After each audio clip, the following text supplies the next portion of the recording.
한때 뭉치는가 싶었던 여야가 지금 뿔뿔이 흩어진 상태입니다. 대통령의 퇴진 일정 과연 합의를 할 수 있을까요? 오늘 대통령이 사실 3차 담화잖아요. 네. 저는 보면서 대통령이 정말 민심을 몰라도 이렇게 모를 수 있나 네. 이런 생각을 했고요. 그러나 민심을 누구보다도 잘 알지만 이걸 정치공학으로 넘어가려고 하는가로구나 이런 판단을 했습니다. 아마 더 큰 들불 같은 반발을 불러일으키지 않을까 이런 생각이 드는데 네. 지금 말씀하셨듯이 여야 합의 총리라는 카드를 던진 후에 이번 사태 이후에 국회 또는 여야 간에 굉장한 논란을 빚었지 않습니까? 그쵸. 아무런 진전을 보지 못했던 걸 이미 한번 목도를 했죠. 이번의 경우도 그런 점을 감안해서 방금 윤여준 전 장관께서 하신 얘기 중에 저는 딱 한마디가 들어오는데 이건 물러나지 않겠다는 의사표시다. 이렇게 저도 역시 공감합니다. 예, 그런데요. 이걸 네. 제가 이 숨은 그림 찾기를 우리가 해봐야 됩니다. 우리 네. 오늘 이제 대통령 제3차 국민 담화에서요. 네. 근데 요즘 그 정치권뿐만 아니라 우리 국민들의 다 관심이 키워드가 두 개 아니겠습니까? 하나는 탄핵을 할 것인지 말 것인지. 탄핵이죠. 네. 그다음에 탄핵 이후에 개헌을 할 것인지 말 것인지. 이 개헌이란 말이에요. 대통령 오늘 그 한 5분에 걸친 담화문 보면요. 탄핵과 개헌이라는 용어는 한 번도 안 나옵니다. 네. 그런데 다 거기에 대한 의사 표현을 다 하고 있어요. 이게 숨은 그림 찾기의 저는 핵심이라고 보는데 이게 뭐 어떠한 그 사심도 품지 않고 사익도 추구하지 않고 공익을 위해서 재단 사업되는데 최순실이라는 사람은 잘못 본 죄뿐이 없다 이거 아닙니까? 그러니까 이거는 검찰 공소장 내용을 전면 부정한 거예요. 그러니까 지난번에 유영하 변호사를 통해서 밝힌 입장하고 100% 일치하는 겁니다. 그러니까 그러면 대통령 임기는 다 채우겠다라고 생각을 하신다는 그러니까 건가요? 이걸로 인해서 나한테 물러나라고 하는 요구는 부당하다. 네. 그 얘기를 한 거고요. 그래서 탄핵도 그러니까 탄핵이라는 게 지금 검찰 공소장을 근거로 해서 추진되고 있는 거 아닙니까? 그것도 잘못된 거다. 그 얘기를 먼저 분명하게 하고 있는 거죠. 네. 조금 역설적으로 얘기하면 네네. 박근혜 대통령 하면 우리가 원칙과 소신 얘기를 하지 않습니까? 그렇죠. 근데 오늘 3차 담화를 봤더니 역시 그 원칙과 소신이 전혀 흔들림이 없는 것이구나 이런 느낌을 받아요. 무슨 네. 얘기냐면 최순실 씨 문제와 관련해서 2차 담화 때와 기본적으로 구조가 똑같아요. 왜냐하면 본인은 국가를 위해서 공익적인 목적에서 추구했던 일이고 네. 그런데 그 과정에서 일개 개인이 어떤 사익을 추구했다 하는 거거든요. 네. 그러니까 나는 책임이 없다는 거죠. 나는 책임이라면 주변 관리를 잘못한 책임만 있을 뿐이지 직접적으로 내가 사법적 책임을 질 일이 없다 하는 게 2차 담화와 지금 담화가 똑같은 맥락을 유지하고 있고 네. 자, 그 다음은 이제 본인의 거취 문제와 관련해서 이거는 2차 담화 때는 뭐 본인의 거취 문제에 대해서 얘기를 안 했지만 이 부분은 국회로 공을 던졌단 말이죠. 네. 그런데 국회에서 당장 그 사흘 뒤에 지금 탄핵을 하겠다고 야당에서 얘기하고 있어요. 그런데 거기에 비박계가 동조를 하고 있거든요. 그렇죠. 물론 뭐 그 12월 2일이 될지 9일이 될지 모르겠으나 동조하고 있는데 비박계도 사실은 탄핵까지 안 가고 대통령이 그냥 하야해줬으면 네. 그러면 뭐 깔끔하게 이 문제가 정리된다고 생각을 하고 있을 거예요. 왜냐하면 탄핵이라는 건 사실상 공무원으로서의 파면이니까 네. 거기까지 안 갔으면 좋겠다 하는 생각이 이 마음속 어디 한 구석에 있었는데 그 부분을 박근혜 대통령이 정확하게 공격을 한 거예요. 그 비박의 마음을 흔들어 놓은 거죠. 네. 그러니까 당장 지금 비박계 그 모여서 얘기하는데 의견이 갈리고 있다는 거 아니겠습니까? 특히 그러니까 박근혜 대통령은 적어도 비박계가 가지고 있는 그 속마음을 정확하게 짚고 있었다 하는 거 보면 정치적으로 박근혜 대통령의 감각, 정무 감각 이게 여전히 살아있다는 얘기가 돼서 자, 이 비박계의 결론이 어떻게 나느냐에 따라서 자, 탄핵이 그야말로 그 야당의 어떤 그 일방적인 추진으로 끝날 것이냐 아니면 통과될 것이냐가 결정되는 그런 분기점을 맞았다고 볼 수 있죠. 말씀하신 거는 국민의 마음을 정치공학으로 돌파하려고 하는 것 같다는 말씀이신 것 같은데 정말 비박 그 탄핵에 앞장서겠다는 김무성 전 대표까지 포함해서요. 지금 비박계가 어떤 판단을 내릴지 당장 어렵다는 황영철 의원 이야기까지 전해지는 거 보면은요. 확실히 흔들기에는 묘수가 통한 게 아닌가라는 생각도 듭니다. 네, 맞습니다. 박근혜 대통령이 확실히 국회를 흔든 것이면 틀림이 없는 것 같습니다. 2차 담화 때 그리고 또 그 국회의장 찾아가고 난 다음에도 거국 중립내각 구성이 한창 얘기가 될 때 그 사실 헌법 조문에 있는 그대로 그 내용대로 얘기를 했잖아요. 네. 새 총리가 내각을 통할하도록 하겠다. 그거 가지고 얼마나 그 의미가 뭔지 우리가 해석을 열심히 했습니까? 나중에 알고 봤더니 헌법 조문에 그냥 나와 있는 내용이에요. 그냥 현행 그냥 총리 뽑듯이 뽑으면 된다고 얘기를 한 건데 그거 의미가 엄청나게 있는 것처럼 우리가 해석을 했는데요. 이번에 3차 담화도 마찬가지라고 봅니다. 아니 그만두고 물러나는 사람이 왜 이렇게 조건이 많습니까? 조건 내걸 거면 뭐하러 물러납니까? 물러나지 말고 그냥 있는 거지. 지금 박근혜 대통령 얘기는 물러나지 않겠다는 얘기나 마찬가지인데요. 물러나겠다고 지금 핵심적으로 요약하고 얘기한 부분 세 문장이 있잖아요. 저는 대통령직 임기 단축을 포함한 진퇴 문제를 국회 결정에 맡기겠습니다. 네. 이게 너무나 당연한 얘기예요. 뭘 맡깁니까? 국회에서 탄핵 발의하면 그냥 탄핵을 하는 거고 개헌을 하면 개헌을 하는 거지. 그 너무나 당연한 얘기고요. 그다음에 여야 정치권이 논의하여 국회의 혼란과 공백을 최소화하고 안정되게 정권을 이양할 수 있는 방향을 만들어주시면 그 일정과 절차에 따라 대통령직에서 물러나겠습니다. 국회가 국정혼란과 공백을 최소화하도록 하는 거 방안도 만들어주고 안정되게 정권 이양하는 그 방안도 다 만들어주면 그냥 정권 그냥 물려주는 거랑 마찬가지예요. 그냥 임기 때까지 가겠다는 얘기랑 똑같은 거예요. 탄핵은 안 가겠다. 절대 탄핵 받을 수 없다는 거고 그냥 임기 끝까지 가겠다는 말하고 다르지 않습니다. 네. 오늘 하신 말씀 중에서 저에게 걸렸던 부분은 뭐냐면 주로 이제 그런 거죠. 사심을 품지 않고 공익을 위해서 추진했던 일들인데 네. 다만 그 과정에서 다른 사람들의 어떤 잘못이었다라는 얘기를 똑같이 하셨는데 이 부분은 검찰도 예상을 하고 검찰이 직접적인 공소장 최순실이나 정호성이나 아니면 일요일 공소가 제기된 차은택에 관한 부분에 이런 부분을 건드리지 않았습니다. 그러니까 두 재단의 모금의 목적이나 취지 이런 부분을 건드린 게 아니고요. 차은택에 관한 공소장이 공모관계로 적시가 된 부분은 인사에 직접적으로 개입을 했다는 부분과 개인 기업의 일감을 몰아줬다는 부분입니다. 그 부분에 관해서는 설명이 여전히 없는 거예요. 그런데 그러면서 이 검찰 수사에는 응하지 않는 법 절차를 따르지 않는 모습을 보여주면서 국회가 만들면 법 절차에 따라서 일을 해결하겠다라고 하니까 이 두 개가 다 모순되고 있는 거거든요. 그런 부분들을 국민들이 느끼는 겁니다. 법 절차에 대면 조사에 응하지 않으면서 국회가 정하는 법 절차에 따르겠다는 이야기가 딜레마가 있고 서로 부딪힌다는 말씀이시군요. 내 잘못이 있다면 사람을 잘못 본 탓이다. 오늘 대통령의 3차 대국민 담화를 보면서요. 주변을 제대로 관리하지 못했다고 선을 그었는데요. 1차, 2차, 3차가 일관됩니다. 화면을 통해서 한번 보시겠습니다. 저로서는 좀 더 꼼꼼하게 챙겨보고자 하는 순수한 마음으로 한 일인데 이유 여하를 막론하고 국민 여러분께 심려를 끼치고 놀라고 마음 아프게 해드린 점에 대해 송구스럽게 생각합니다. 제가 가장 힘들었던 시절에 곁을 지켜주었기 때문에 저 스스로 경계의 담장을 낮추었던 것이 사실입니다. 돌이켜보니 개인적 인연을 믿고 제대로 살피지 못한 나머지 주변 사람들에게 엄격하지 못한 결과가 되고 말았습니다. 하지만 주변을 제대로 관리하지 못한 것은 결국 저의 큰 잘못입니다.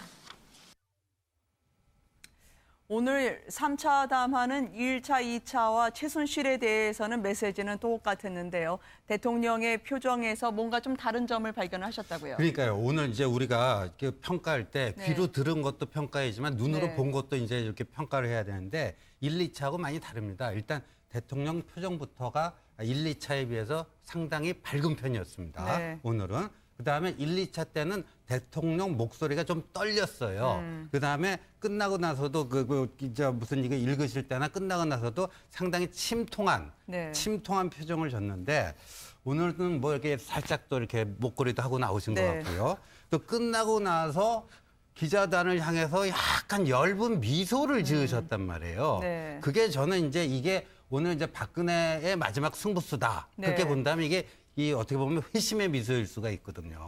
그래서 1, 2차 때 하고 오늘은 우리가 눈으로 봤을 때는 사뭇 다른 분위기가 연출이 됐다 이렇게 봐야 될 것 같아요. 그러나 국민들의 관점에서 보면 그 사이에 변한 건 없잖아요. 사실 뭐 3번, 4번 지금 촛불 집회 오히려 더 많은 민심이 모여서 대통령을 나의 대통령, 우리의 대통령으로 인정할 수 없다라고 얘기를 했고 지지율은 더 떨어졌고 탄핵 내지는 하야해야 된다는 의견은 더 늘어났고 그렇다면 국민과 대통령의 어찌됐든 실망과 분노 그리고 국민과 대통령의 관계 이건 정말 변한 게 전혀 없는데 국회에서 여와 야 간의 싸움으로 이게 이제 변질이 되기 시작한다면 그때부터는 아마 국민들이 대통령에 대한 분노와 별개로 정치권 또 역시 마찬가지구나.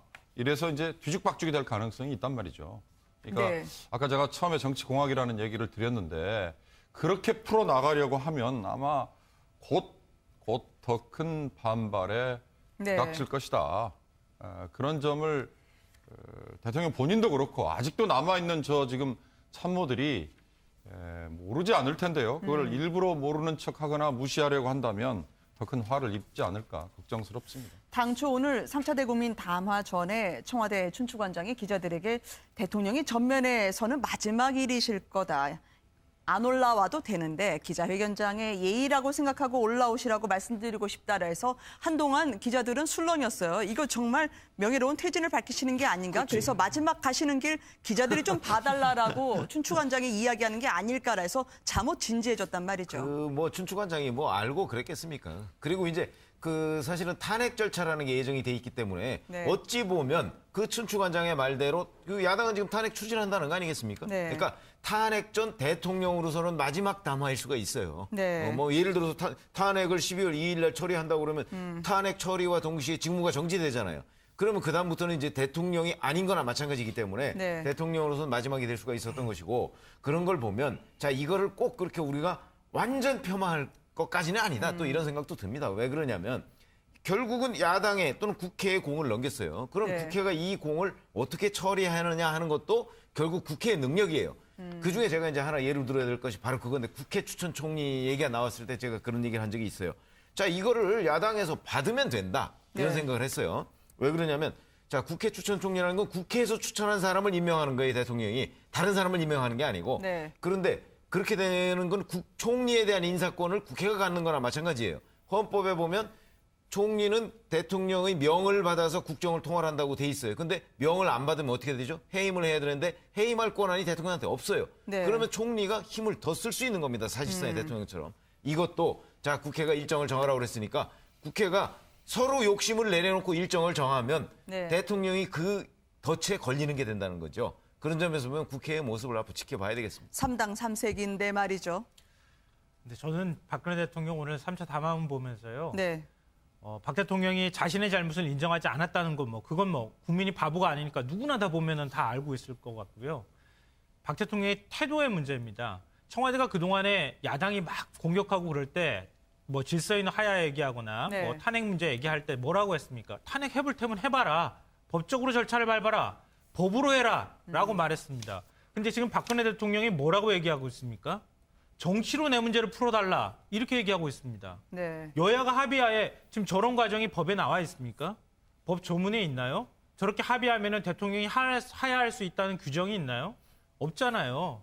그럼 법대로 하라고 그러던 박 대통령이 뭔가 좀 궁지에 몰릴 것 같으면 정치적으로 해결하라고 국회에다 확 공 던져버리고 그 법적 절차도 없는 걸 가지고 국회 보고 분란 만들어가지고 국회가 해결 못하면은 나는 대통령 이제 계속 유지할 수 있어.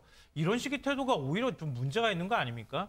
지금 문제의 원인은 박근혜 대통령입니다. 박 대통령이 책임져야 할 문제가 있으면 박 대통령이 탄핵해야 하고 탄핵당해야 하는 거고 책임은 져야 할 문제가 있으면 하야를 해야 하는 거예요. 그 결정은 박 대통령이 하는 것이지 야당이나 국회가 해주는 게 아닙니다. 그럼 권력자 박 대통령이 스스로 결정해야 될 문제를 왜 자꾸 국회에다가 공을 던집니까?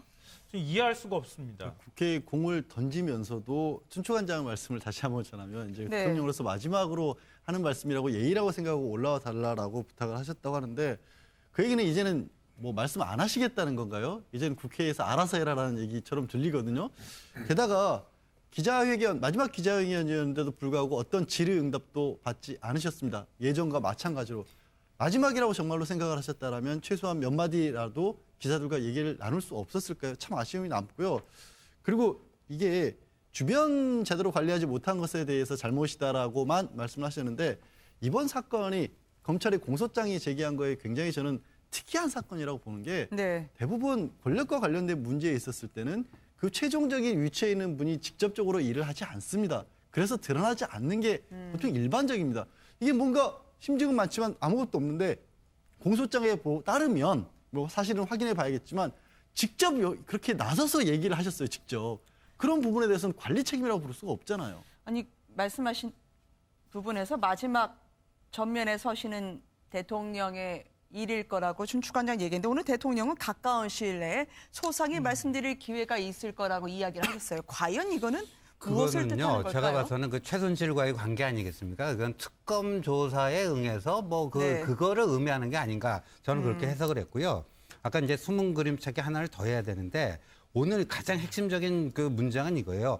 안정되게 정권을 이양할 방안을 만들어주면 그 일정과 법 절차에 따라 대통령직에서 물러나겠다 그랬잖아요. 근데 이게 일정은 국회가 정할 수 있어요. 근데 네. 법 절차, 대통령이 임기를 못 채우고 중간에 물러나는데 그 탄핵 말고 다른 법 절차가 있나요? 없어요. 없어요. 근데 앞에서 탄핵은 부당하다고 사실상 그 주장을 한 거 아니에요. 그러니까 이거는 뭐냐면은 임기 단축을 위한 개헌을 하라는 이것뿐이 해석할 다른 여지가 없어요. 그러니까 굉장히 탄핵은 부정하고 또 개헌은 촉진시키는 굉장히 이 숨은 암수가 들어있다. 그렇게 평가할 수밖에 없습니다. 청와대에서는 일단 개헌에 대한 대통령의 메시지는 아니었다 해명은 하긴 했었는데요. 잠시 뒤 이걸 또 짚어보도록 하고요. 무엇보다도 본인은 사익을 추구하지 않았다. 나의 신상을 위해서 혹은 이익을 위해서 이 같은 일이 벌어진 게 아니었다는 입장. 검찰에 계속 던지는 메시지일까요? 가이드라인일까요? 직접 한번 들어보시겠습니다. 국가 경제와 국민의 삶에 도움이 될 것이라는 바람에서 추진된 일이었는데 그 과정에서 특정 개인이 이권을 챙기고 여러 위법 행위까지 저질렀다고 하니 너무나 안타깝고 참담한 심정입니다. 단 한순간도 저의 사익을 추구하지 않았고 작은 사심도 품지 않고 살아왔습니다. 지금 벌어진 여러 문제들 역시 저로서는 국가를 위한 공적인 사업이라고 믿고 추진했던 일들이었고 그 과정에서 어떠한 개인적 이익도 취하지 않았습니다. 무엇보다도 최순실의 국정농단 때문에 공익과 사익에 대해서는 국민들이 참 혼란을 겪었던 사건일 텐데요. 어떻게 해석이 되시나요? 이 핵심 이제 뇌물죄 적용 여부겠죠. 지금 네. 검찰도 대통령에 대한 뇌물죄 적용 여부에 대한 물증, 단서 이걸 네. 단서 차원을 넘어서는 거죠. 기업들로부터 구체적인 증거를 확보하기 위해서 지금 작업을 하고 있는 거고 야3당의 탄핵소추안 기본 초안에서도 뇌물죄를 둘러싼 적용 여부 이게 지금 핵심이듯이 대통령도 그걸 왜 의식하지 않겠습니까? 역시 그게 가장 제가 보기에는 관건이고 오늘 저런 얘기를 한 것도 사실은 그에 대해서 나는 떳떳하다 이런 네. 논리를 아마 펴기 위한 것 같은데요. 그 이상 뭐 다른 걸로 해석이 안 되는 것 같습니다. 그러니까 대통령이 범죄 의식이 없는 거예요. 무슨 네. 얘기냐면 지금 대통령 그 얘기하는 걸 보면 자 나는 뭐 현대차 정몽구 회장한테 부탁을 했는데 현대차 정몽구 회장한테 돈 받은 거 없어. 이 개념 아니겠어요. 뭐 KT에 인사청탁했어. 근데 거기에다가 인사청탁해가지고 뭐 부정한 이익을 추구한 거 있어? 그거 없어. 그게 왜 법 위반이야? 이렇게 얘기를 하는 거예요. 그러니까 네. 그 뭐 변호사도 아니고 그러니까 저렇게 생각할 수도 있다고 보는데 다만 자 본인이 부탁한 것 때문에 사실은 제3자가 이익을 받았어요. 최순실 씨가 이익을 받았어요. 네. 그것도 돈도 받고 이익도 받고 뭐 심지어는 최순실 씨 딸 정유라 씨의 친구의 아버지까지 이익을 받았어요. 네. 그렇지 않습니까? 본인이 부탁한 것 때문에. 그거는 정확하게 따지면 제3자 뇌물죄거든요. 그러니까 그런 데에 대한 개념이 지금 1, 2, 3차 담화를 통해서 박근혜 대통령은 그게 범죄라는 인식이 전혀 없는 겁니다. 그러니까 범죄 인식이 없기 때문에 계속 저런 발언을 하는 거예요. 나는 사익을 추구하지 않았다. 나는 돈 받은 거 없다. 이런 얘기를 하고 있지만 그렇게 얘기하는 거와 검찰에서 최순실이 공소장에 써놓은 거를 조금만 더 이렇게 법률적으로 구성하면 그거는 제3자 뇌물죄예요. 뇌물죄를 박근혜 대통령이 벗어날 수가 없는 거예요. 근데 본인은 계속 지금 그렇게 주장하고 있는 거죠. 나는 돈 받은 게 없으니까 죄가 없다. 이런 식으로 얘기하는 건데 그거는 법률적인 개념하고는 상당한 차이가 있고 그게 국민적 눈높이, 국민의 시각과도 어마어마한 격차가 있다. 이렇게 네. 생각합니다. 그래서 저는 최재경 민정수석도 교체해야 되고 유영하 변호인요? 변호인도 교체해야 된다고 생각합니다. 변호인이 옆에 붙어 있는데 어떻게 저렇게 법적인 기본적인 어떤 상식조차 모르는지 이해가 안 되는데요. 그러니까 지금 박근혜 대통령은 오직 한 가지만 얘기하고 있는 겁니다. 지금까지 뭔가 숱하게 의혹 제기됐는데 내 호주머니로 돈 들어온 거 있습니까? 없습니까?라고 물어보는 거예요. 내가 어떻게 사익을 취해서 개인적으로 뭔가를 빼돌려서 뭔가를 한 게 있습니까? 없습니까?라고 물어봤는데요. 우리나라에서 최고 권력자가 호주머니에 꼭 돈이 들어가야 그래야 불법을 저지른 겁니까? 대기업 발목 비틀어 가지고 돈 거둔 거는 그런 거는 범죄가 아닌 모양이에요. 박근혜 대통령 입장으로 볼 때는. 그리고 박 대통령이 생각할 때는 최순실 씨가 박 대통령한테 부탁해서 뭔가를 한 일에 대해서는 그건 최순실이가 한 거지 박근혜 대통령이 한 거라고 생각하지 않는 것 같아요. 네. 그러니까 이런 모습. 그리고 부동산과 관련돼 있는 개발정보 담겨 있는 정부 문건도 주고 정부 인사 발령날 중요한 기관장들이 인사날 것도 미리 알려주고 이런 것들도 다 범죄가 아닌 모양입니다. 박 대통령이 갖고 있는 오직 범죄의식이라고 하는 거는 내 호주머니에 돈이 들어와 있는 것만 생각한다면은 이 정도 가지고 어떻게 국가를 운영했는지가 전 도저히 이해가 안 됩니다. 참 나쁜 정치 안희정 지사가 이야기를 하던데요. 네. 예, 말씀을 조금만 첨언을 드리면 이런 거죠. 현재 검찰은 뇌물에 대해서는 공소장에 적시한 바가 없습니다. 공소장에 박근혜 대통령과 관련된 부분은 직권남용과 공무상 기밀이 가장 명확한 부분인데요. 목적이 어떤 것인지를 따지지 않는 것이 이 범죄들입니다. 그러니까 왜 직권을 남용했느냐가 문제가 아니고 그 공무상 기밀을 내용이 유출된 것을 따지는 게 아니고 공무원으로서는 해야 할 일이 아니다. 공과 사를 구분하지 못했다라는 것이고 그 공과 사를 구분하지 못한 주체가 대통령이었다는 것 때문에 사안의 심각성이 있다는 거죠. 네. 그게 지금 말씀하신 것처럼 호주머니에 돈이 사익을 추구했느냐 안 추구했느냐가 중요한 게 아니라는 겁니다. 대통령의 3차 담화 오늘 진행 중간에요. 대통령이 이 같은 말로 시작을 할 때 기자실이 한순간 긴장감에 쌓였습니다. 지난 18년 동안 국민 여러분과 함께했던 여정, 더없이 고맙고 소중한 시간. 그러면 A+B는 C, 명예로운 퇴진을 얘기하지 않으실까라고 기자들은 순간 멈칫했다는 거죠. 그러니까 이게 바로 국민 정서를 자극하는 발언입니다. 그러니까 박근혜 대통령이 그런 걸 잘 하잖아요. 그러니까 국민 정서상 저도 그 지난 18년 동안 그러니까 오늘 그만두겠다는 건가 이런 느낌이 확 왔어요. 네. 그럴 정도로 근데 그 뒤에 읽어가면 읽어갈수록 여러 가지 조건이 붙어 있고 네. 그 조건은 국회에서 해결하기가 상당히 어려운 조건들이에요. 국회 추천 총리 하나도 제대로 국회에서 해결을 못 하는데 이 문제는 그거보다 10배 이상 어려운 문제거든요. 네. 그렇기 때문에 대통령의 여러 가지 정서를 자극하는 듯한 발언 이런 것들이 사실은 그래서 제가 비박계의 마음을 지금 흔들어 놨다 이 생각을 하는 거예요. 비박계 지금까지 회의하고 결론 못 내고 있잖아요. 네. 그러니까 비박계가 만약에 여기서 회군을 한다면 대통령 탄핵은 두 야당이 아무리 한다고 해서 되는 일이 아니지 않습니까? 그런 거 보면 박근혜 대통령의 어떤 국민 정서에 호소하는 듯한 어법, 표현 네.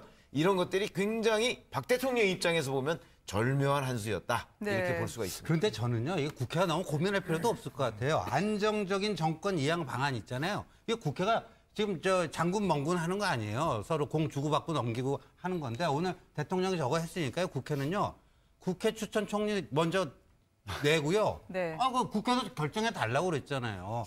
국회 추천 총리 내고요. 그 정권을 안정적으로 이양할 방안과 그 대통령직에서 물러나는 법적 절차는 탄핵이다 이렇게 정리해버리면 끝나요. 그래갖고 청와대에다 다시 넘겨주고 이거 받아라 하면 그걸로 끝입니다. 예. 국회가 너무 복잡하게 머리 굴리고 고민할 필요 없어요. 비박은 그러나- 지금 속이 복잡해지고 있어요. 예, 쉽지 않을 수 있는 게 주체가 국회가 되면 지금 우리 신 전 의원 말씀처럼 쉬울 수 있는데 여야로 나뉘면 지금의 여당이라는 게 물론 친박, 비박 나눠져 있긴 합니다만 친박으로 나눠져 있는 의원들이 몽리를 부리기 시작하면요. 그건 될 수 없는 거죠. 네. 어찌됐든 국회의원 300명은 헌법기관이고 헌법기관으로서 내 권리를 끝까지 내가 유지하겠다, 행사하겠다 이런다면 쉽지 않은 거 아니겠습니까? 네. 아니 근데 한 말씀 드리면요. 그게 정쟁이 되기 시작하면 이건 정말 소용돌이 속에 빠져서 끝이 없는 거고. 그러나 지금 말씀처럼 아까 우리 최 편집장도 그런 얘기 하셨는데 국회가 풀을 털고 오히려 더 패를 쥐는 쪽으로 간다면 가능하겠죠. 그러나 주체가 국회라는 게 전 상당히 쉬운 얘기지만 정말 현실적으로는 도출해내는 게 난망이지 않을까 이런 네. 생각을 한 거고 박근혜 대통령은 그걸 또 간파를 한 거고 그게 무엇보다- 정치공학을 비친다면 그건 뭐 스스로 제가 보기엔 더 매를 버는 게 아닌가. 아니, 짧게 한 말씀만 붙이자면요. 그게 네. 어렵지 않아요. 친박이 반대하더라도요. 이때 쓰라고 전원위원회라고 하는 제도가 있어요. 그러니까 국회의장이 이게 전원위원회를 소집해갖고요. 거기서 다수의 의견을 뽑아내면 되는 거예요. 그래서 거기서 국회 추천 총리 먼저 세우고 이 안정적인 정권 이항의 법적 절차가 탄핵이다 정리하면 되는 거예요. 말씀하시는 것처럼 근데 지금 여야가 간단하게 돌아가지 않고 있단 말이죠. 비박마저도 지금 탄핵에 앞장서겠다는 김무성 전 대표가 멈칫 섰습니다. 논의가 제대로 결론을 내리지 못한 채 의원총회로 넘겼는데요. 박근혜 대통령의 담화 내용 하나만 더 짚어드리자면 1998년 처음 정치를 시작했을 때부터 대통령이 취임하여 그렇게 되면 보통 정계 은퇴 선언으로도 많이 받아들일 수 있는 억구라고 기자분들이 그러시던데요. 그렇죠. 그러니까 지난 18년 이렇게 얘기를 했을 때 벌써 18년이면 언제지? 그래서 1998년 이렇게 된 거예요. 네. 그래서 이게 본인의 과거 정치를 처음 정치를 시작했을 때 그때를 언급하는 것으로 봐서는 이제는 이 정치를 내려놓겠다는 18년의 정치 인생을 내려놓겠다는 것으로 받아들였는데 네. 그게 여러 가지 조건이 걸리니까 이건 결국은 안 내려놓겠다는 거구나 라는 거 아니겠어요? 그러니까 지금 국회와 박근혜 대통령의 일종의 핑퐁식의 약간 게임으로 들어가 있어요. 네. 그러니까 이 게임은요. 게임을 이기려면 자기가 월등하게 상대방보다 실력이 좋든가 아니면은 자기 욕심을 내려놓으면 돼요. 네. 그러니까 지금 월등하게 실력이 좋은 것 같지 않아요. 국회는 박근혜 대통령에 비해서. 그러니까 국회가 할 일은 뭐 실력이 출중하지 않으니까 그러면 자기 욕심. 그러니까 예를 들어서 국회에 지금 대주주라고 하는 사람들이 누굽니까? 문재인 전 대표, 안철수 전 대표가 대주주 아니겠어요? 이 대주주들이 자기네 욕심을 지금보다 훨씬 더 내려놓으면 이게 가능할 수도 있다는. 그러면 상대방인 박근혜 대통령과 게임에서 이길 수 있다. 네. 이렇게 되는 것인데 이분들이 지금 전부 다 지금까지 나온 걸 보면 자기네들 욕심은 요만큼도 양보하려고 하지 않아요. 만약에 계속 그 상태가 되면 국회가 결국 박근혜 대통령한테 지는 수밖에 없는 거죠. 제가 이거 한 친박, 말씀만 네. 드리고 싶은데 저도 어제 사실은 뉴스를 봤다가 오늘 상황 전개되는 걸 보고 속았다 이런 느낌이 들었는데요. 친박 중진 8인들이 네. 했다는 대통령께 명예로운 퇴진을 건의했다. 이게 저는 하루 전날 나온 국회의장과 원로들이 했던 얘기의 연장선이라고 생각을 해서 네. 이게 이제 대세가 이렇게 기울어져 가는 걸 인정을 하는구나라고 했는데 오늘 상황을 보면 전혀 아니지 않습니까? 네. 저분들이 또 중앙일보 보도를 보니 오늘 대통령이 한 얘기를 건의했다 이렇게까지 나오니까 그렇다면 이게 짜고 치는 것 아니냐 이런 생각이 들고 지금 탄핵을 위한 이 시계추는 점점 가고 있는 상황이고 네. 지금 나오고 있지만 오늘 오후 5시에 그동안에 야당이 추천하기로 했던 특별감사 후보 두 사람을 이제 이름을 내놨지 않습니까? 네. 그럼 대통령 사흘 이내 지명을 해야 되잖아요.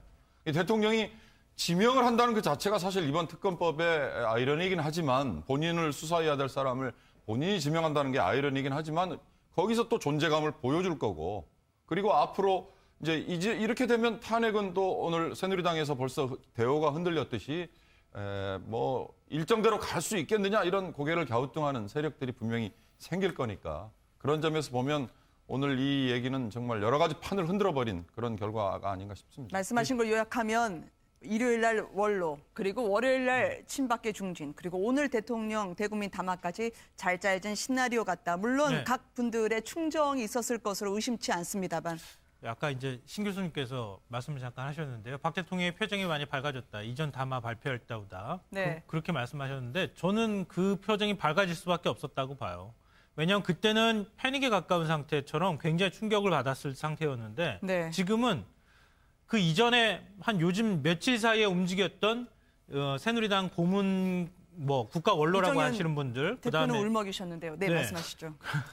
그리고 그 새누리당 친박계 중진 의원들이 모여서 한 거라든가 네. 이런 것들 보면 굉장히 정교하게 잘 짜여져 있는 시나리오대로 움직였다 이렇게 보여요. 그러니까 개헌 카드를 가지고 임기 단축을 통해서 박 대통령의 명예로운 퇴진을 만드는 그런 판을 그 이전부터 계속 지금 얘기를 해왔었고 그 판에 기초해서 누가 이런 판을 짜나가면 좋을지에 대해서 고민을 아마 했을 것으로 보이고요. 그게 원로부터 시작해서 새누리당 친박 중진 그리고 결국 박근혜 대통령까지 흘러나오는 이런 어떤 시나리오대로 움직였던 것으로 제가 보입니다. 그래서 박 대통령이 굉장히 안심하게 이번에 공을 던질 수 있었던 것 같아요. 네. 이정현 대표가 TV를 통해서 텔레비전을 통해서 대통령 담화를 지켜보는 모습을 보셨었는데요. 역시 이제 나의 퇴진은 12월 21일 변함이 없다. 그리고 여야가 이제는 지혜를 모아서 대통령의 제안에 대해서 나름대로 의중을 파악해서 머리를 맞대야 될 때라고 이야기를 했습니다. 담화 발표 전에 두 분이 만나셨다네요.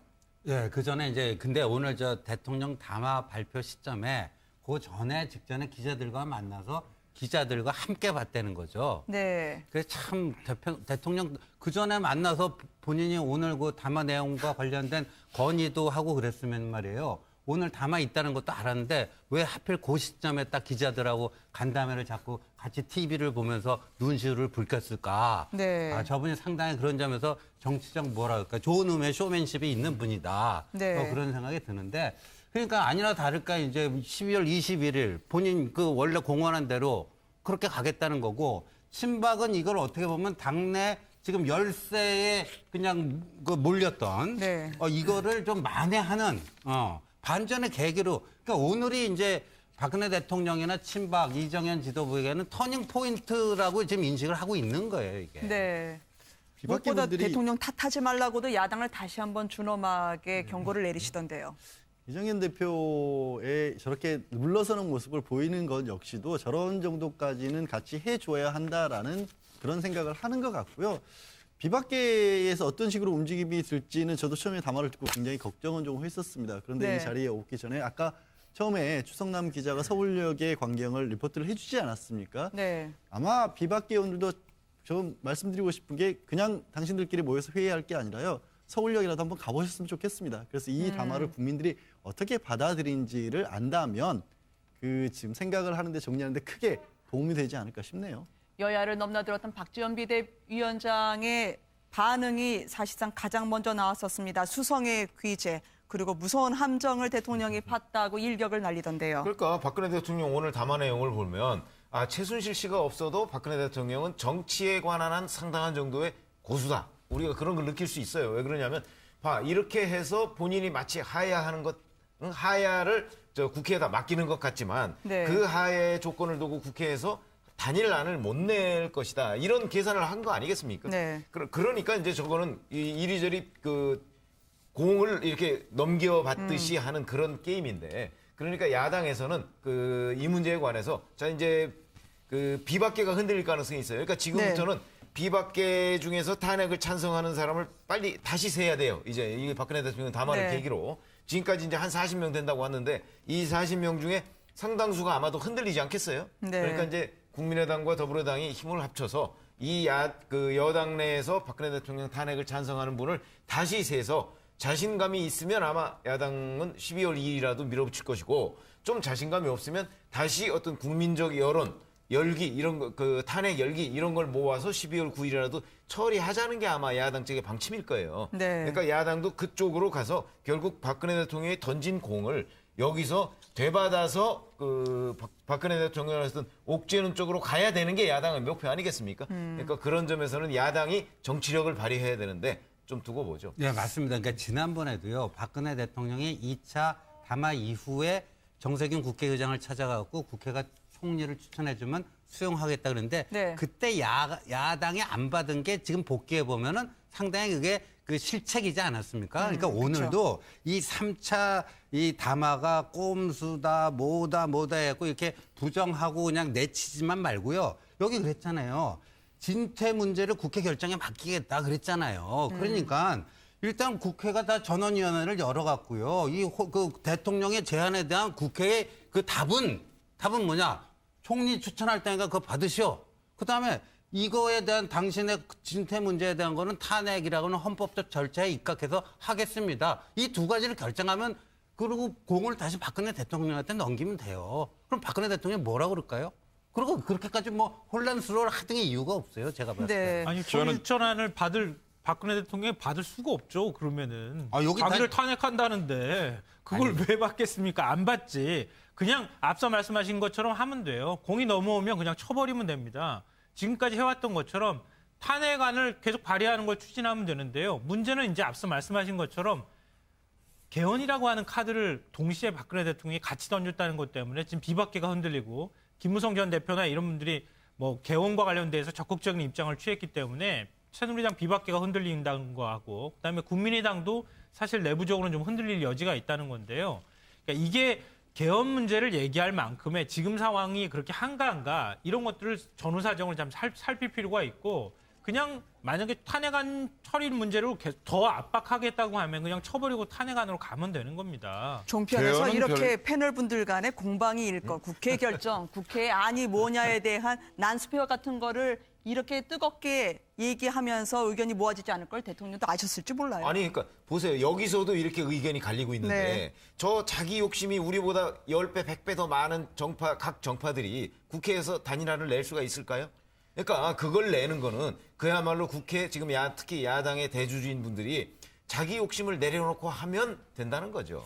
그런 점에서 제가 한 원내대표 말씀을 회동이 드리고 싶은 있습니다. 건데 네. 개헌에 대해서는 어차피 의견들이 갈릴 수 있어요. 그러나 지금 탄핵안에 대해서는 국민이 원하고 있고 심지어 어떤 여론조사에는 하야 내지는 탄핵을 90% 이상 국민들이 원한다고 돼 있으니까 그렇다면 저는 비박계 의원들이 지금 흔들린다는 말씀을 하셨는데 왜 흔들리는지 저는 실체가 사실은 좀 의심스러워요. 그러니까 정진석 원내대표가 당장 탄핵에 대한 일정을 재검토해야 된다는 얘기도 했고 황영철 아마 의원이 비박계에 무슨 대변인 비슷한 역할을 하는 것 같던데 고민이 많다, 어떤 판단을 내릴지 결정할 수 없다 이렇게 말했다지만 지금까지 이 민심이 어느 정도인지를 국회의원들도 이미 봤지 않습니까? 지금 국회가 만약에 이 탄핵에 대해서 조금이라도 흔들리거나 또는 주춤하거나 심지어 제동을 거는 듯이 결정을 내리면 민심이 바로 국회의 이 파도가 그쪽으로 갈 거라는 거를 국회의원들도 이미 봤지 않습니까? 비박계, 그런 점을 감안하면 네. 비박계라고 해서 흔들릴 이유도 없을 것이다. 저는 그렇게 봅니다. 왜 흔들린다 보이시나요, 변호사님? 비박계요? 네. 비박계 입장에서 사실 새누리당 떠나는 것도 지금 굉장히 불안한 상황이잖아요. 어차피 떠날 수밖에 없다는 것은 알지만 그렇다고 현실적으로 떠나는 것하고는 좀 완전히 다른 문제거든요. 그런데 뭔가 대통령이 개헌 카드를 던졌던 어떤 방식으로든 당이 자꾸 이렇게 쪼개지지 않는 방식으로 뭔가 의견들을 만들어갈 수 있게 뭔가 공을 자꾸 던져놓고 있는 거거든요. 그러니까 결국 비박계는 탄핵안 발의를 통하고 탄핵 찬반 투표를 통해서 무기명 비밀 투표를 통해서 비박계 세력을 보여주고 그리고 거기에 좀 더 많은 사람들이 참여할 수 있게 해줌으로 인해서 당을 쪼개고 나오든 어떤 방식으로든 세력을 보여줘야 했어야 하는데 대통령이 저렇게 시간을 끄면서 뒤로 카드를 좀 밀어놓는 현상이 나타나니까 비박계가 섣부르게 행동하기 좀 어려운 측면들이 생겨나는 거죠. 변수가. 근데 저는 비박계 반응에 대해서요. 지금 아까 약간 감성적인 접근도 했고요. 네. 또 이제 용어도 굉장히 세심하게 잘 고른 것 같아요. 대통령직에서 물러나겠다. 그러니까 이제 들을 때는 그런 것들이 귀에 꽂히거든요. 근데 앞에 보면 이제 전제 조건들이 많잖아요. 그러니까 이거 사실상 안 물러나겠다는 건데 듣는 순간에 그런 좀 일종의 그런 현재 혼란스럽게 만드는 건데 비박계도 이제 고심을 하겠지만 좀 이 얘기 듣고 순간적으로 헷갈리는 사람들이 있겠지만요. 좀 이게 시간이 지나가다 보면은 어느 정도 다시 원점 회귀할 가능성이 있고 더군다나 이게 하루 이틀 지나면요. 이게 진정성이 있는 담화인지 민심을 제대로 받드는 담화인지 아니면 또 무슨 약간의 트릭을 써갖고 뭐 하려는 건지 이게 이제 여론이 이렇게 조성될 거고 또 이번 토요일 날 또 촛불 집회 양상 이런 것들 이게 더 화가 날 수도 있거든요. 민심이. 네. 그러면 이번 토요일 날 그런 꼼수 쓰지 말고 당장 내려와라 이런 식의 어떤 또 민심의 파도 이런 게 있으면요.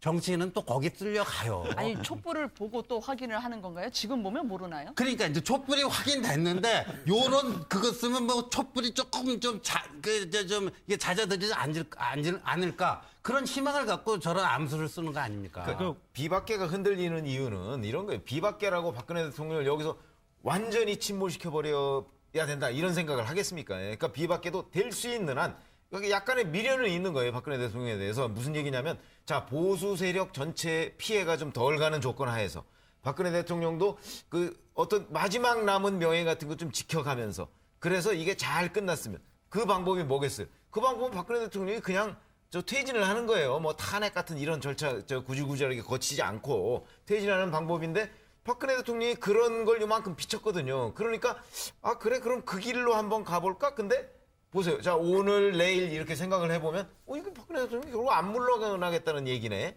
라고 되면은 지금 신 의원 얘기했듯이 바로 다시 원점으로 돌아올 가능성이 있다. 그 원점은 12월 2일 날 탄핵안 표결은까지는 아니더라도 비박은 원래 12월 9일 날 처리하자고 하지 않았습니까? 네. 그러니까 그때까지 지금 시간을 놓고 보면 그 중간에 뭐 또 그 이제 촛불 집회가 또 있을 것이고 그런 비박들도 아 그러네 이거 박근혜 대통령의 그 이번 담화의 그 진정성이 별로 없는 거네라고 생각을 한다면 다시 처음에 그 탄핵 일정 거기에 그 발을 맞출 가능성이 저는 아주 높다 이렇게 봅니다. 방송에서 거기에 보여줬던 것처럼 남경필지사 김용태 의원은 이미 짐 싸서 외곽에 나가 대기 중인데요. 판이 이렇게 벌어지니까 오히려 메아리가 돌아올 수 있을지 9일 탄핵을 힘써 외치지만 어떻게 될지 잘 모르겠습니다. 하나 이야기를 좀 듣고 가려고 합니다. 왜냐하면 친박은 알고 있었을까요? 이정현 대표가요. 모처럼 기자들과 만나서 여유 있게 이야기를 했습니다. 며칠간의 침묵을 깬 첫 번째 발언입니다. 국민들이 요구하고 있는 그런 내용들을 잘 알고 국민의 뜻에 부응한 것이라고 봅니다. 대통령을 타다기 전에 이제는 자신들이 대통령의 거취들을 늘 얘기를 해왔던 만큼 이제 국회가 논의해서 결정을 하면 됩니다. 대표님의 거취 문제나 어떤 12월 전당대회 21일 날 정확하게 사퇴합니다. 네. 일단 지금 정치적인 어떤 부분에 대해서는 말씀하신 분들의 의견에 전적으로 동의를 하고요. 또 하나의 변수가 저는 사실 검찰의 움직임을 끝까지 봐야 한다고 봅니다. 이제 특검의 구체적인 명단이 나왔고 대면 조사는 확실하게 무산이 됐고 네. 검찰 입장에서는 지금까지 벌여놓은 수사의 어떤 일정 수준 결과 공소장으로 드러나지 않은 부분들에 있어서도 정리는 해야 하는 입장이거든요. 지금까지 수사를 다 했었는데 가장 큰 부분, 예를 들어서 제3자 뇌물이나 이런 부분에 대해서 뭔가 하나의 언급도 없이 다 그거를 특검에 넘긴다? 이건 아마 검찰로서도 받아들이기 어려울 것이기 때문에 제가 생각하기에는 특검으로 넘어가기 전에 최소한도의 뭔가 입장 표명이랑 어떤 식으로든지 있을 거거든요. 그게 네. 또 중요한 변수로 작용할 겁니다. 네. 지금 잠깐 하나만 저희가 들어온 육성이 있어서 전해드리려고 합니다. 오늘 공교롭게도요. 대통령의 3차 대국민 담화 날이 유경수 여사 탄생 91주년 숙모제가 열렸던 날입니다. 지금 박근혜 대통령을 지지하는 단체 회원들하고요. 또 박근혜 대통령 탄핵 하야를 요구하는 단체들과의 충돌이 있었다고 합니다. 조금 전에 들어와서요. 그 영상 먼저 보여드리면서 이야기 이어가도록 하겠습니다. 몇 살이야? 한 번만 더 치면 가만 안 있어. 몇 살이냐고. 박근혜! 저희가 뭐 아야! 말을 이 친구가. 나 보수, 어? 건들지 마요! 건들지 말란 말이야! 그냥.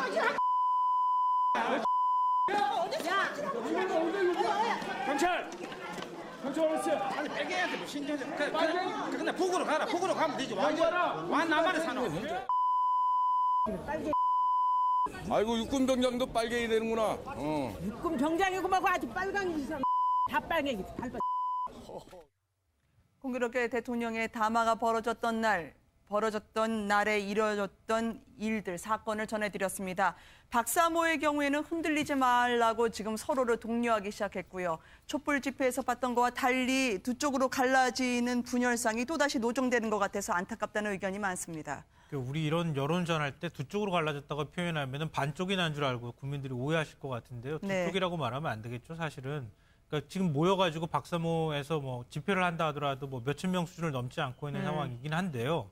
문제는 이제 이런 여론을 과도하게 받아들이느냐 아니냐의 어떤 차이일 수 있을 것 같아요. 네. 근데 오늘 같은 경우에는 사실은 박근혜 대통령 입장에서는 굉장히 의미 있는 날이잖아요. 그렇죠. 의미 있는 날에 숙모제도 열린 상황인데 이런 숙모제가 제대로 뭐 성대하게 열리지도 못하는 것도 문제고 또 옥천군수 같은 지역 기관장들도 이번 행사에 참여를 안 했다고 하지 않습니까? 이게 현재 박근혜 대통령의 처지나 상황을 그대로 좀 대변해주고 보여주는 거 아닐까 싶긴 한데요. 네. 뭐랄까요? 오늘 담화 내용 중에 저는 그 주목한 단어가 또 하나가 있는데요. 앞서 이제 여러 차례 언급이 되긴 했지만 국정의 혼란과 공백을 최소화하고 안정되게 정권을 이행할 수 있는 방향을 만들어 주시면이라고 네. 해서 방향이라는 단어를 썼습니다. 안을 만들어 주시면 그 안대로 하겠습니다가 아니라 방향을 만들어 주시면 최종적으로 내가 그걸 결정해서 네. 결정은 내가 하고 선택도 내가 하겠습니다라는 의미로 저는 해석이 됐어요. 그러니까 박 대통령은 지금 앞서 뭐 18년 동안 정치를 하고 뭐 하고 여러 가지 얘기를 하면서 마치 하야하는 것처럼 설명을 했지만 실제로는 국회에서 뭔가 안을 만들어 오면 최종적으로 내가 동의할지 안 할지는 내가 결정하겠다라고 하는 의미를 이번에 담화문 안에 담고 있습니다. 네. 이런 것들이 해석이 되고 이럴 때 국민들이 아마 다 이 방송도 지켜보실 것 같고요. 그러니까 국민 여론이 과연 박 대통령의 이번 담화에 많이 흔들릴까? 저는 그렇게 흔들릴 것 같지 않습니다. 지금까지 너무 많은 국민들이 실망을 했고요. 그러니까 너무 많은 정치적 혼란과 해석들이 난무했기 때문에 이제는 그런 혼란과 해석의 문제가 아니라 박근혜 대통령이 진정성 있게 본인의 거취를 어떻게 할 것인가 국민한테 솔직히 고백하는 장이 필요했는데 이번에 고백하려고 하지도 않았고 오히려 정치공학적으로 국회에 공을 떠넘기는 형태의 모습을 보였기 때문에 국민들의 여론은 별로 바뀌지 않을 거라고 봅니다. 국민들은 어떻게 느낄까요? 숨죽였던 친박, 특히 명예퇴진을 건의한 것으로 알려진 서청원 의원의 경우에는요. 지금 박 대통령의 담화가 꼼수라니 퇴진하겠다는데 탄핵을 하면 오히려 국민의 저항을 부를 것이라는 입장을 밝힌 것으로 전해지고 있습니다. 아니 그러니까 서청원 의원 등 친박계 중진들이 모여서 얘기했던 명예퇴진이라는 카드. 네. 그거를 지금 대통령이 거의 받은 거 아니겠습니까? 네. 근데 거기에다가 국회에서 정해달라 그 퇴진의 일정을 이렇게 얘기를 했기 때문에 서청원 의원으로서야 뭐 당연히 그렇게 얘기를 하시겠지만 자 그러면 탄핵을 했을 경우에 과연 노무현 대통령 당시에 탄핵했던 거와 같은 역풍이 이번에도 있을 것이냐? 저는 전혀 그렇게 보지 않거든요. 왜냐하면 그때와는 그 탄핵의 사유도 다르고 네. 그다음에 노무현 대통령 시절에는 임기 초반이었습니다. 지금 임기 말기였습니다. 그리고 그 이른바 그 대통령이 범한 범죄의 종류가 완벽하게 달라요. 그런 점에서 본다면 지금 탄핵이라는 것은 지금 뭐 사실 촛불 민심이라고 그러는 게 노무현 대통령 당시에는 탄핵 반대가 촛불 아니었습니까? 지금은 탄핵을 해달라 내지는 그거보다 훨씬 더 나가서 뭐 체포하라 구속하라 여기까지 지금 가 있는 게 촛불 민심의 그 표현이거든요. 네. 그렇다면 서청원 의원이 얘기하시는 저런 것들이 국민 눈높이에는 전혀 맞지 않는 얘기입니다. 그렇다고 보면 지금 서청원 의원 그 목소리에 귀를 기울일 것이 아니고 오히려 지금 우리가 여기에서 얘기했듯이 대통령이 국회에 공을 떠넘겨서 뭔가 그 임기를 자꾸 더 연장하고 내지는 지금 그 며칠 뒤에 예정되어 있는 탄핵을 그 대여를 흐트리려고 한다. 이런 쪽에 국민들이 훨씬 더 많은 생각을 하고 있을 가능성이 높다. 이렇게 봅니다. 그러니까요. 그러니까 어저께 이제 서청원 전 대표를 비롯한 친박, 절대 친박이라고 또 뭐 하더라고. 8인방에 네. 대통령 퇴진하라. 이것과 오늘 대통령의 3차 담화는 쉽게 얘기하면 짜고 치는 고스톱이었다. 그렇게 이제 해석될 수밖에 없는데 왜냐하면 그 서청원 의원을 비롯한 8인방이 진짜 대통령 퇴진을 할 생각이었다면요. 그런 식으로 바깥에 모여서 자기들끼리 점심 먹으면서 뭐 정무수석한테 전화하고 언론 플레이 안 하거든요. 대통령한테 딱 면담 신청해가지고요. 네. 거기 딱 들어가고 문을 딱 걸어서 잠급니다. 잠가갖고 대통령님 이 물 용태를 좀 해주십시오. 그래놓고 만약에 대통령이 그거 거부하면 그럼 우리가 옷 벗겠습니다. 우리가 배지 다 떼고 우리 초야에 묻히겠습니다. 네. 이런 정도의 어떤 비장한 결의를 갖고 가서 대통령의 그 결심을 이끌어내고 그걸 대통령으로 하여금 발표하게끔 이렇게 하는 게 정말 그런 진정성 있는 그 행동이지. 바깥에서 점심 먹으면서 언론 플레이 했었고, 그러고 나서 오늘 저게 있었잖아요. 그러니까 이게 다 어떻게 보면 그런 참 그러네요. 근데 그래도 말이죠. 서 의원이 이야기한 정권 이양 절차. 이게 야권이 거국내각 총리를 추천해서 국회에서 한번 결정해보자라고 하는 게 모처럼의 합의안을 만들어보자라는 충정으로 보이지는 않을까요? 왜 충정으로 안 보이느냐면요. 불과 며칠 전까지만 해도 서청원, 윤상현, 최경환 이런 의원들이 친박 핵심 실세라고 하는 의원들이 그 탄핵안에 동의하지 않도록 의원들 만나고 다니면서 심지어 남경필 지사는 협박당했다, 회유당했다 이렇게 하면서 조폭 같은 행태를 보이고 있다고 얘기를 했잖아요. 당내 의원들이 탄핵 쪽으로 붙지 못하게 하기 위해서 탄핵안 가결하지 못하기 위해서 계속 작업하면서 뒤에서 그랬던 사람이 불과 그게 하루 이틀 얼마 안 됐는데 지금 돌아서서 명예로운 퇴진을 얘기한다고요? 그 본심을 누가 어디에 있는 본심이라고 생각하겠습니까? 결국 탄핵을 막으려고 하다가 비박계 숫자가 도저히 막을 수 없는 단계까지 왔다고 판단을 한 다음에 그다음에 다른 수를 써야겠다. 이렇게 해서 던진 게 오늘의 박근혜 대통령의 카드일 수밖에 없다. 그렇기 때문에 하야나 자진해서 질서 있는 하야를 얘기하고 있지만 실제로는 하야할 생각이 전혀 없다는 거나 마찬가지의 맥락을 갖고 있다고 볼 수밖에 없는 거죠. 저는 이 명예퇴진이라는 단어가 자꾸 변호사다 보니까 걸리는 게 이게 퇴진을 하는 게 이게 퇴진을 하게 되면 재판을 받으셔야 하는 입장인데 이게 어떤 식으로 자발적으로 물러나든 아니면 강제적으로 물러나든지 간에 당장 검찰의 수사가 진행이 됐고 사실상 기소가 돼 있잖아요. 공범으로 적시가 돼서. 그게 어떻게 명예로운 표현이라는 게 있을 수 있다는 건지 참 의문이고요. 그러다 보니까 서청원 의원이 지금 정권 이양이라는 표현을 썼지만 정권 유지 내지는 정권 글쎄요. 같은 쪽에서 다시 물러받는다? 친박계가 가져가겠다? 이렇게밖에는 저는 해석이 안 되네요. 무엇보다 지금 많은 여야의 입장을 전해드렸습니다만 몇 분 남지 않아서요. 정치적으로 이 국난을 극복하는 걸 여야가 이해득실을 떠나서 대안을 제시를 해줘야 됩니다. 한 20초씩 짤막하게 어떻게 이제 이 수습에 들어가야 될지 말씀을 해주실 수 있을까요? 예, 오늘 박근혜 대통령이 담화를 한 이유도 사실은 탄핵을 굉장히 지금 겁내고 있고 분명히 저렇게 퇴진하는 거에 대해서 뭔가 다른 방안을 지금 모색하기 위해서 한 거 아니겠어요? 그 얘기는 법 절차를 지키자는 건데 개헌으로 넘어가면 사실은 굉장히 복잡해지죠.